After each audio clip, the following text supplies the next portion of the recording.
നമുക്ക് കാണുമ്പോൾ ഒരു ഫീല് മാസ് ഡയലോഗ് വരുന്നു പെട്ടെന്ന് മ്യൂട്ടാവുന്നു, മാസ് ഡയലോഗ് വരുന്നു പെട്ടെന്ന് മ്യൂട്ടാവുന്നു. കാണുമ്പോൾ നമുക്കൊരു സാറ്റിസ്ഫാക്ഷൻ ഉണ്ടായിരുന്നു. ആ പേരിൽ ഒരു വിവാദം വരേണ്ട ഒരു കാര്യം ഇതിനകത്തില്ല. അനാവശ്യമായിട്ടുള്ള എന്താണ് ഒരു പൊളിറ്റിക്സ് അതിൽ കയറി വന്നിട്ടുമുണ്ട്.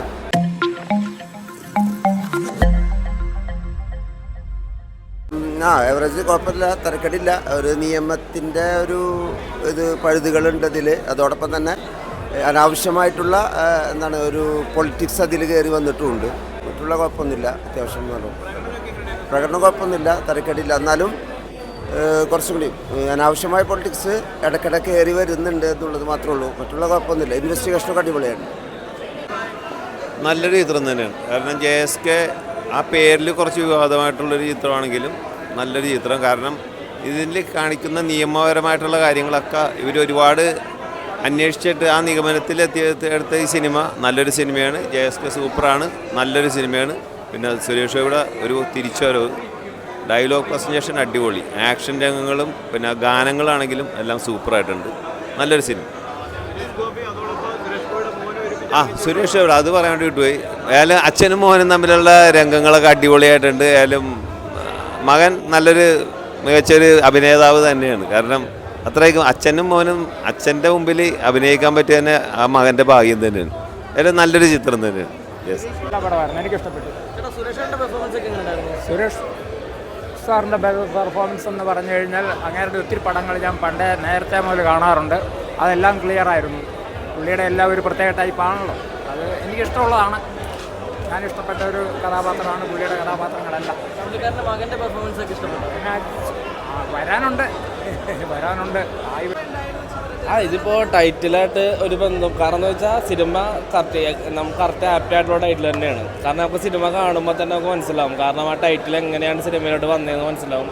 പിന്നെ നമുക്ക് കൂടുതലും എനിക്ക് സെൻസർ ബോർഡ് ഇഷ്യൂ ആയെന്ന് വെച്ചാൽ സമകാലിക കേരള സർക്കാരിനെ കുറേ ഇഷ്യൂസ് ഇതിൽ ചർച്ച ചെയ്യുന്നുണ്ട്. അപ്പോൾ ക്യാമറയ്ക്ക് മുമ്പിലുള്ള സുരേഷ് ഗോപി എങ്ങനെയാണോ അത് തന്നെയാണ് സ്ക്രീനിലും വന്നേക്കണേ. കാരണം അദ്ദേഹത്തിൻ്റെ മീഡിയ ആയിട്ടുള്ള ഒരു ഇൻട്രാക്ഷൻ ഒരു സറ്റിയർ പോലെ സിനിമയിൽ പറയുന്നുണ്ട്. ഒരു കോമഡി രീതിയിലാണ് എല്ലാവരും കണ്ടെങ്കിലും എടുത്തിട്ടുണ്ട്. പിന്നെ കണയന്നൂർ താലൂക്കിലെ അഴിമതി ഉണ്ടല്ലോ, നമ്മുടെ കോടിക്കണക്കിന്, ആ വിഷയവും ഈ സിനിമയിൽ ചർച്ച ചെയ്യുന്നുണ്ട്. നമ്മൾ കുറേ കേരള സർക്കാരിന് ചെറിയ ഇഷ്യൂസ് എല്ലാം ഈ സിനിമയിൽ മെൻഷൻ ചെയ്ത് പോകുന്നുണ്ട്. സീരിയസ് ആയിട്ട് എടുക്കുന്നില്ലെങ്കിലും മെൻഷൻ ചെയ്യുന്നുണ്ട്. പിന്നെ ഒരു ഒരു സ്റ്റോറി ബാക്ക്ഗ്രൗണ്ടിൽ കൂടെയാണ് പടം പോകുന്നത്. ഇപ്പോൾ ലാസ്റ്റ് ഒരു 10 മിനിറ്റ് ക്ലൈമാക്സോട് വരുമ്പോൾ നമ്മൾ തന്നെ ചിന്തിക്കും, ഡബിൾ മൈൻഡ് ആവും. കാരണം ആരും കൺസെപ്റ്റ് ഒരു വെറൈറ്റി കൺസെപ്റ്റ് ആയിരുന്നു. കാരണം ആരും ചർച്ച ചെയ്യാത്തൊരു വിഷയം നമ്മുടെ ജനങ്ങളിലേക്ക് എത്തിച്ചു. ഞാൻ ഇതുവരെ സിനിമയിൽ ആ ഒരു വിഷയം കണ്ടിട്ടില്ല. അത് ഹൈലൈറ്റഡ് എടുത്തിട്ടുണ്ട്. പടം നല്ലൊരു ഡീസൻറ്റ് ത്രില്ലർ മൂവിയാണ്. എല്ലാവരും കാണാൻ പറ്റിയൊരു മൂവി തന്നെയാണ്. ില്ല അടിപൊളിയാണ്. ഞാൻ വെറൈറ്റി ആയിട്ടാണ് ആദ്യമായിട്ട് മൂപ്പർ വക്കീൽ ഫിലിം മൂപ്പർ ചെയ്യുന്നത്. മൂപ്പർ അങ്ങനെ ചെയ്യാറില്ല. ഗുണ്ട, പോലീസ്, ഹീറോ അങ്ങനെയാണ് മൂപ്പർ ചെയ്യാറ്. പക്ഷേ ഇപ്രാവശ്യം ഇത് ക്ലാസ് മൂഡ് പടം നല്ല രസം. ഇപ്രാവശ്യം ഇത് കയറും, നല്ല കുഴപ്പമില്ല. നല്ല ഇൻവെസ്റ്റിഗേഷൻ, പിന്നെ അതുപോലെ BGM ഒക്കെ ഒന്നിനും മച്ച് ഫാമിലിക്ക് ഇഷ്ടമാവും. കാരണം നല്ല ക്ലാസ് പോലെ.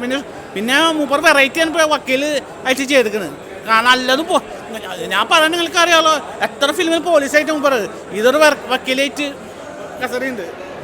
ഗോപി, അനുപമ, ബൈജു തുടങ്ങിയവർ വേറൊരു ലെവലിലും ഇപ്പോൾ മാധവ് സുരേഷ് തുടങ്ങിയവർ വേറൊരു ലെവലിലുമാണ് സിനിമയിൽ അഭിനയിച്ചു പോയിരിക്കുന്നത്. അപ്പോൾ നമ്മളിപ്പോൾ അദ്ദേഹത്തെ ഇപ്പോൾ മാധവ് സുരേഷ് ഗംഭീരമായി എന്ന് പറഞ്ഞിട്ട് അടുത്ത ഷോക്ക് കയറുന്നവർക്ക് മനസ്സിലാവും എങ്ങനെയാണ് ചെയ്തിരിക്കുന്നത്. അപ്പോൾ ഒരുപാട് അദ്ദേഹം വർക്ക് ചെയ്യാനുണ്ട് സിനിമയിൽ. പെർഫോം ചെയ്യണമെങ്കിൽ ഇനി ഒരുപാട് വർക്ക് ചെയ്യാനുണ്ട് ഈ സിനിമ കാണിക്കുന്നുണ്ട്. പിന്നെ സബ്ജക്റ്റ് വൈസ് സിനിമ നല്ല സബ്ജക്റ്റാണ്. പക്ഷേ ഫസ്റ്റ് ഹാഫിൽ പോയപ്പോൾ ഫസ്റ്റ് ഹാഫിൻ്റെ അതേ ഒരു കണ്ടിന്യൂറ്റി സെക്കൻഡ് ഹാഫിലേക്ക് കീപ്പ് ചെയ്യാൻ പറ്റാത്ത പോലെ തോന്നി. പക്ഷേ സുരേഷ് ഗോപിയുടെ അടുത്ത കാലത്ത് വന്നതിൽ നല്ലൊരു എനർജറ്റിക് പെർഫോമൻസ് ആണ്. അദ്ദേഹം ആ ഒരു ക്യാരക്ടർ അധികം ഗംഭീരമായിട്ട് ചെയ്തിട്ടുണ്ട്. ഡയലോഗ് ഡെലിവറിയൊക്കെ നമ്മൾ ട്രെയിലറിലൊക്കെ കണ്ട പോലെ അതൊക്കെ കംപ്ലീറ്റ്ലി എൻജോയ് ചെയ്യാൻ പറ്റി.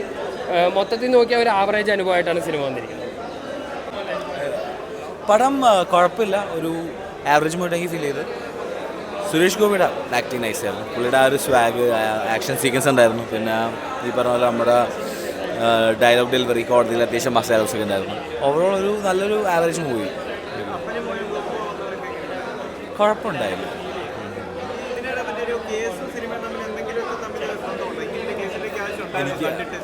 എനിക്ക് തോന്നിയില്ല. ചില സ്ഥലത്ത് മ്യൂട്ട് ചെയ്തായിരുന്നു. അത് കുറച്ച് ലൈക്ക് നമുക്ക് കാണുമ്പോൾ ഒരു ഫീല് മാസ് ഡയലോഗ് വരുന്നു പെട്ടെന്ന് മ്യൂട്ടാവുന്നു, മാസ് ഡയലോഗ് വരുന്നു പെട്ടെന്ന് മ്യൂട്ടാവുന്നു. കാണുമ്പോൾ നമുക്കൊരു സാറ്റിസ്ഫാക്ടറി ഉണ്ടായിരുന്നു. ബട്ട് അത് കുഴപ്പമില്ല. ബട്ട് മൂവി ഓവറോൾ ഓക്കെ എന്ന കഥാപാത്രം ഇതിൽ നല്ല കഥാപാത്രമായിട്ടാണ് ഇതിൽ ചിത്രീകരിക്കുന്നത്. പിന്നെ എന്തിനാണ് അങ്ങനെ ഒരു വിവാദം വന്നതെന്ന് ആ പേരിൽ ഒരു വിവാദം വരേണ്ട ഒരു കാര്യം ഇതിനകത്തില്ല. ഇതൊരു സിനിമയായിട്ട് മാത്രം കണ്ടാൽ മതി. നല്ല സിനിമയാണ്, തിയേറ്റർ എക്സ്പീരിയൻസ് ആണ്. എല്ലാവരും തിയേറ്ററിൽ വന്ന് കാണേണ്ട ഒരു നല്ല സിനിമയാണ്.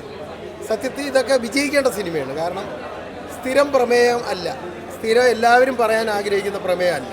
വ്യത്യസ്തമായ ഒരു പ്രമേയം എഴുതിയ എഴുത്തുകാരനെയാണ് ഏറ്റവും കൂടുതൽ അഭിനന്ദിക്കേണ്ടത്. നല്ല സിനിമ.